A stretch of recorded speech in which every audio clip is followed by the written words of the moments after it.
Assalomu alaykum azizlar. Mana bugun biz sizlarga jigar funksiyalari va jigar o'zi qanday o'rgan, qanday vazifalar bajaradi, shu haqida sizlarga qisqacha tushuntirib boramiz. Xo'p, jigar o'zi inson organizmida eng katta bezlardan biri hisoblanadi. Bu juda muhim, kerakli va juda organizm uchun foydali organ hisoblanadi. Xo'p, nimaga bunday degan bo'lsak, bu jigar o'zi aslida bez hisoblanadi. Ya'ni organizmni butunlay himoyalovchi desa ham bo'ladi.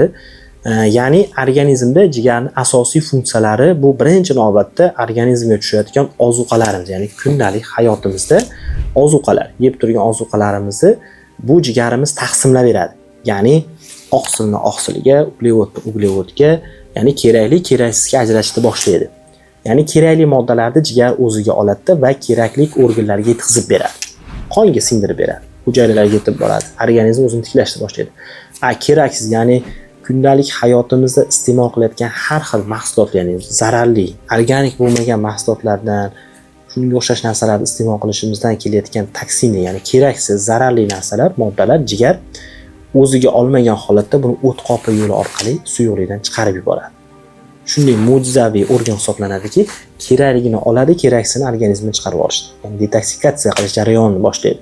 Detoksikatsiya, o'zingizlar bilasizlar, bu organizmga tushayotgan zaharli moddalarni jigar o'zi zararsizlantirgan holatda chiqarib yuboradi. Bu o'z-o'zidan organizmga qanchalar bu organning kerakliligini bilsa bo'ladi. Xo'p, ayniqsa hozirgi kunda insonlarda juda ko'p uchrayotgan gepatitlar, jigar yog' bosish holatlari. Ne tushunyapsiz, hamma insonlarda juda ko'p ko'payib ketayotgan kasallik hisoblanadi. Bunga ham aslida olib qaraydigan bo'lsak, aynan o'zimiz sababchimiz. Aynan bu jigar yog' bosishini o'zini misol qilib keltiradigan bo'lsak, jigar yog' bosishi juda ko'pchilik bu xavfli, ya'ni xavfli holat, jigarim yog' bosib qolibdi degan holatda ko'pchilik asabiylashishni boshlaydi. Yo'q.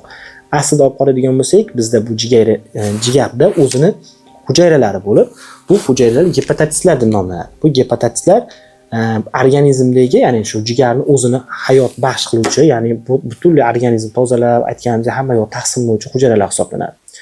Bu hujayralar orasiga asta-sekinlik bilan zararli moddalarni, ya'ni tashqi tomondan ko'proq zararli moddalar, masalan, har xil moddalar iste'mol qilishimiz hisobiga, ichimliklar iste'mol qilishimiz hisobiga jigar zararlanib o'zini sekin-sekin himoyalashga o'tadi. Ya'ni bu himoyalash davrida, ayniqsa mana yog'li ovqatlarni ko'p iste'mol qilamiz, gazli ichimliklar ko'p iste'mol qilamiz, achchiq narsalar ko'p iste'mol qilamiz. Bular jigarni o'zini himoya qilishga majbur qiladi. Ya'ni me'yordan ortib ketgandan keyin. Shu orqali gepatitlar o'zini atrofini asta-sekinlik bilan, yog' qatlami bilan o'zini himoyalashni boshlaydi.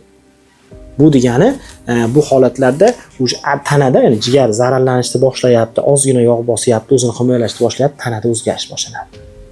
Ya'ni o't qopida dimiqish holatlari, insonlarda kekirish, hazm sistemida muammolar. Nimaga? Chunki aynan bu jigarni o'zi organizmda hazm sistemani ijobiy tarafga o'zgartirib turadi. Oshqozon ichakda bo'layotgan hazm sistemidagi buzilishlar ham jigarga bog'liq bo'ladi aslida.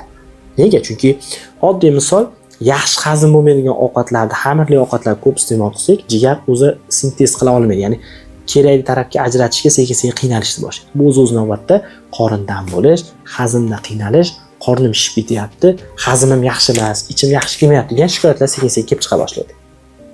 Buni o'zingiz bilib turibsizchi, ya'ni tashqi tarafdan yeb turgan ozuqalarimiz sekin-sekin jigarni o'zini ishdan chiqarayotganligi hisobiga bo'lib chiqyapti. Bu ichakda muammo, oshqozonda muammolarni keltirib chiqaradi. Aynan shuning uchun ham biz sizlarga doimiy organik mahsulotlarni iste'mol qilishlaringni va jigarni Ibn Sino bobomiz davrida ham aytib kelgan, jigarni bir yilda 2 marotaba tozalash. Oddiy tozalov, mana hozirgi kunda Ramazon oyida ham organizm tozalanib boryapti va o'zimiz ham organizmni parhez qilib, ya'ni butun organizm ishlaklardan, toksinlardan tozalovchi yaxshi organik mahsulotlardan iste'mol qilishimiz bu jigarni o'zini funksiyasini tiklashga yordam beradi. Agar bizni jigar doimiy 100% yaxshi holatda, sog'lom holatda ishlab tursa, bu o'z navbatda yuz tiniqlashishiga, teridagi muammolar, ya'ni teridagi muammolar asta-sekinlik bilan hozirgi kunda rivojlanib ketayotgan psoriaz, oddiy kasalliklar. Jigarni o'zi organizmda moddalar almashuvini yaxshilash uchun asosiy organ hisoblanadi. Ya'ni organizmda juda ko'p insonlarda moddalar almashuvida buzilishlar yuz beryapti. Moddalar almashuvi buzildi degani bu har bitta organda buzilish bor, qon bosim bor, o't qopida muammo bor, endokrin sistemada muammo bor. Endokrin sistema bilasizlar, qandli diabet. Jigarning yana bir asosiy funksiyalaridan biri qondagi qand miqdorini normada ushlab turish. Ko'pchilik qantim ortib ketyapti, oshib ketyapti deb shikoyatlar bilan chiqishyapti, lekin asli sabab jigarda. Ya'ni organizmda moddalar almashuvi buzilishlar bo'lyapti. Agar biz moddalar almashuvini yaxshilashga, jigarga ko'makdosh bo'ladigan bo'lsak, semirib ketish o'z navbatida yo'qola boshlaydi. Ortiqcha vazn insonlarda nima ko'payib? Ortiqcha vazn nima uchun insonlarda ko'payib ketyapti? Aynan moddalar almashuvi buzilganligi hisobiga. Ya'ni jigar moddalarni kerakli joylarga yetkazib bera olmayapti. Bunga sababchi o'zimiz aytganimizdek, betartib ovqatlanish, sport bilan shug'ullanmaslik, o'z navbatda kechki ovqat yegan holatda yotishimiz. Bu o'z navbatda jigarda moddalar almashuvini to'g'ri bajara olmasligiga sabab bo'lyapti. Va oshqozonda ham muammo, ortiqcha vaznda ham muammolar kelib chiqyapti. Aynan shuning uchun ham biz sizlarga har doim tavsiya qilayotgandek, organik mahsulotlarni ko'proq iste'mol qilish va tartib qoidaga, sportga rioya qilsangiz, jigar sekin-sekin sog'lom holatlarga qaytishi mumkin. Sekin-sekin sog'lom holatga qaytdi degani, bu aytganimizdek moddalar almashuvi joyiga tushdi degani. Moddalar almashuvi joyiga tushdi degani, o'zimizda uchrayotgan mana teridagi allergik kasalliklar, psoriaz holatlari asta-sekinlik bilan yo'qolishi mumkin. Juda ko'pchilik davosi yo'q, qiynalyapman, har xil kasalliklar, teridagi qichishlar, achish holatlari va psoriaz holatlarini shikoyat bilan chiqishyapti, lekin ular jigarni tozalash uchun alohida o'ziga parhez, tartib, intizom qilib oladigan bo'lsa, bu kasalliklar ham sekin-sekin yo'qolib ketishi mumkin. Aynan shuning uchun ham tashqi tarafga berayotgan kasalliklarda birinchi navbatda jigarni tozalash, jigarga ko'mak berish, jigarga moddalar almashuvini yaxshilash uchun o'zimiz yordam berishimiz kerak va bu orqali biz butun tanamizni sog'lom holatda ushlab tura olamiz. Nega? Chunki jigar inson tanasini aytib o'tganimizdek, har bitta a'zosiga yetib boradigan moddalarga mas'ul hisoblanadi. Hattoki vitaminlarga, minerallarga ham bu boyitib beradi organizmimiz. Shuning uchun ham har bir inson o'zini jigarini sog'lom holatda ushlab turish o'z vazifasi hisoblanadi. Bu holatlarda biz sizlarga yana bir ajoyib yechim organik bo'lgan mahsulot, ya'ni Arigado Box mahsulotini tavsiya qilamiz. Arigado Box mahsuloti o'zi nima uchun degan savol bo'lishi mumkin. Qanday yordam beradi bizni jigarga degan savollar bo'lishi mumkin albatta.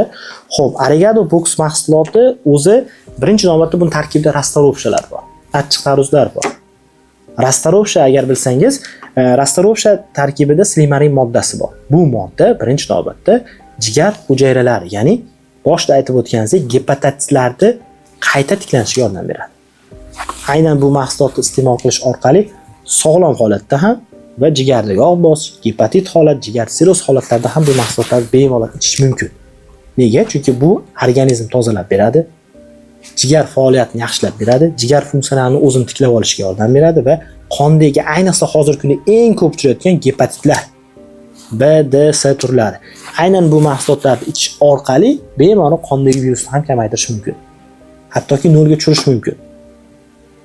Va qonni suyultirish imkoniyati ham bor. Ko'pchilikda mana jigar yog' bosgan, qon qo'yilgan, hazm buzilgan, o't qopida muammolar bor, o'z navbatda qon bosimiga ham olib keladi. Albatta yordam bera oladi. Jigarda siroz holat degani bu 1 millionta hujayra bor desa, yarimi ishlamayapti. Ya'ni yarimi nekroz holatga, o'lik holatga keldi degan. Bularda rastarovka bo'lib, bu dunyoda yagona o'simlik hisoblanadi. Aynan bu gepatatitlarni sekin-sekin hayotga qaytaradi degan. Bu qaytyapti degani, o'z navbatida jigarimiz o'zini sog'lom holatga, ya'ni oldingi holatga sekin-sekin qaytyapti degan. Ya'ni organikligini hisobiga. Aynan shuning uchun ham jigar sirozida ham gepatit, jigardagi bo'layotgan muammolarga ham bemalol mahsulotimizni berishimiz mumkin. Moddalar almashuvini yaxshilash orqali teridagi muammolarni yo'qotishi mumkin. Va ko'pchilik savollar tushadi, bosh miyada og'riqlari, boshda og'riq, ko'rishda xiralashlar, albatta hammasi moddalar almashuvining buzilishiga sababchi. Asosan bular moddalar almashuvi buzilishining hisobiga kelib chiqadi. Bu holatlarda bu Arigado Box mahsulotidagi lavanda o'simliklari, bu o'simliklar o'z navbatida bosh miyadagi qon aylanishini yaxshilab beradi. Xotirani, ko'rish qobiliyatini va tarkibida achchiq taruz insonlarda uchrayotgan ich qotishlari. Ich qotish juda ko'pchilik oddiy, yengil qarayapti hozirgi kunda, lekin agar bizda ich qotishi doimiy kuzatiladigan bo'lsa, bu sekin-sekin ich qotish organizm immun tanqisligiga, kamqonlikka va teridagi har xil xastaliklarga olib keladi. Nega? Chunki ichaklarda asosiy 90% immun sistema joylashgan hisoblanadi. Agar biz bu mahsulotlar orqali ham jigarga ham ichaklarga tozalov berib turadigan bo'lsak, o'z navbatda organizm yoshara boshlaydi. Ya'ni organlarimizda joylashgan har bitta hujayra o'zini vazifasini faol, yaxshi sifatli bajara oladi. Bu orqali insonlarda uchrayotgan kasalliklar birin-ketin yo'qola boshlaydi. Aynan shuning uchun ham biz sizlarga organik bo'lgan Arigado Box mahsulotini tavsiya qilamiz va bu mahsulotni iste'mol qilish orqali o'z sog'lig'ingizni va jigaringizni sog'lig'ini ushlab turishingiz mumkin.